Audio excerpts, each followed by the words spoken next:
ঢিঙৰ সোণাৰীগাঁৱত শিক্ষকে কৰিলে ছাত্ৰক অপকৰ্ম। প্ৰধান শিক্ষকসহ 7জনৰ বিৰুদ্ধে এজাহাৰ দাখিল।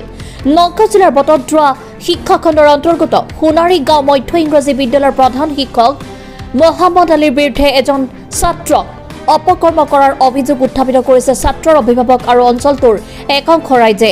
জানিব পৰা মতে সোণাৰীগাঁও মধ্য ইংৰাজী বিদ্যালয়ৰ প্ৰধান শিক্ষক মহম্মদ আলীয়ে সোণাৰীগাঁৱৰ আফাজউদ্দিন আহমেদৰ পুত্ৰ তথা 9ম শ্ৰেণীৰ ছাত্ৰ এজনক যোৱা 14 ফেব্ৰুৱাৰীৰ নিশা 8:30 ভাবুকিৰে অপকৰ্ম কৰে।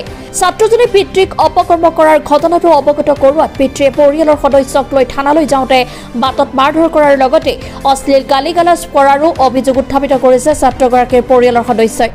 ছাত্ৰজনৰ পিতৃ আফাজউদ্দিন আহমেদে প্ৰধান শিক্ষক মহম্মদ আলী, শহীদুল ইছলাম আৰু চিৰাজুল ইছলামকে আদি কৰি 7জনৰ বিৰুদ্ধে ঢিং আৰক্ষী থানাত এজাহাৰ দাখিল কৰিছে বুলি জানিব পৰা গৈছে। Bureau report, Assam north east news live.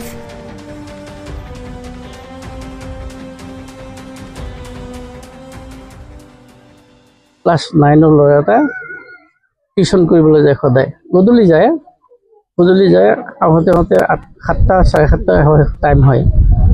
সেইদিনা 14 তাৰিখে যেতিয়া টিউশ্যন কৰি আহোঁতে যেতিয়া ৰাস্তাত এই Mohammad Ali master, headmaster, high school M E স্কুলৰ হেডমাষ্টৰ, তেওঁ সোণাৰীগাঁও এম ই স্কুলৰ headmaster, Sonarigaon M E school.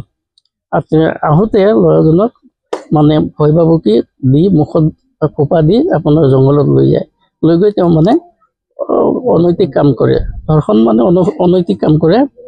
গতিকে যেতিয়া কাম কৰি সি গুচি যায়, ল'ৰাটো যেতিয়া ঘৰত অহাৰ পিছত ল'ৰাটোৱে বিতংগে তেওঁৰ মাক বা বাপেকক এই কথাটো অৱগত কৰে। অৱগত কৰাৰ পিছত আমি তাৰমানে ইয়াৰ এটা উচিত ব্যৱস্থাৰ কাৰণে পুলিচ থানাত আমি হেৰি কৰিলোঁ, বিষয়টো অৱগত কৰালোঁ, ঢিং আৰক্ষী থানাত অৱগত কৰালোঁ। কিন্তু এতিয়ালৈকে তেওঁক বিচাৰি উলিয়াব পৰা নাই পুলিচ প্ৰশাসনে।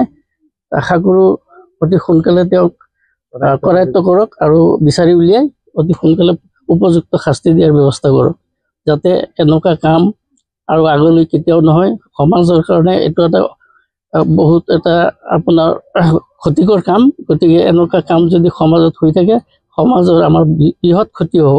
গতিকে ইয়াৰ এটা উচিত ব্যৱস্থা কৰি ইয়াক যাতে দৃষ্টান্তমূলক শাস্তি দিয়ে, মই চৰকাৰলৈকে অনুৰোধ কৰিলোঁ যাতে তেনেকুৱা শিক্ষকসকলক অনতিপলমে চাকৰিৰ পৰা বৰ্খাস্ত কৰি তেওঁক এটা সমাজক এটা মানে সান্তনা দিয়ে বা সমাজক এটা দৃষ্টান্তমূলক উদাহৰণ দিয়ে বুলি আগলৈ যাতে তেনেকুৱা কাম নহয় সেইটো ব্যৱস্থা কৰিব বুলি মই অনুৰোধ কৰিছোঁ। পূৰ্বৰ তেনেকুৱা কাম মই শুনা মতে তেওঁ আৰু 2-3 ঠাইত তেনেকুৱা কাম কৰিছিলে। কৰাৰ পিছত ৰাইজে তেওঁক বহুত ধৰণেৰে আপোনাৰ হেৰি কৰিলে, বিচাৰ কৰিলে, কিন্তু তেওঁ পইচা পাতি দি বস্তুবিলাক মোকাবিলা কৰি মানে তেওঁ যেনে তেনে সমাজৰ পৰা উদ্ধাৰ হ'ল। পইচা পাতি দিহে তেওঁ মানে এই কামবিলাক দমাই ৰাখিছে। তেওঁ সোণাৰীগাঁও এম ই স্কুলৰ পৰা Mohammad Ali master, Sonarigaon Mohammad Ali master, headmaster তেওঁ।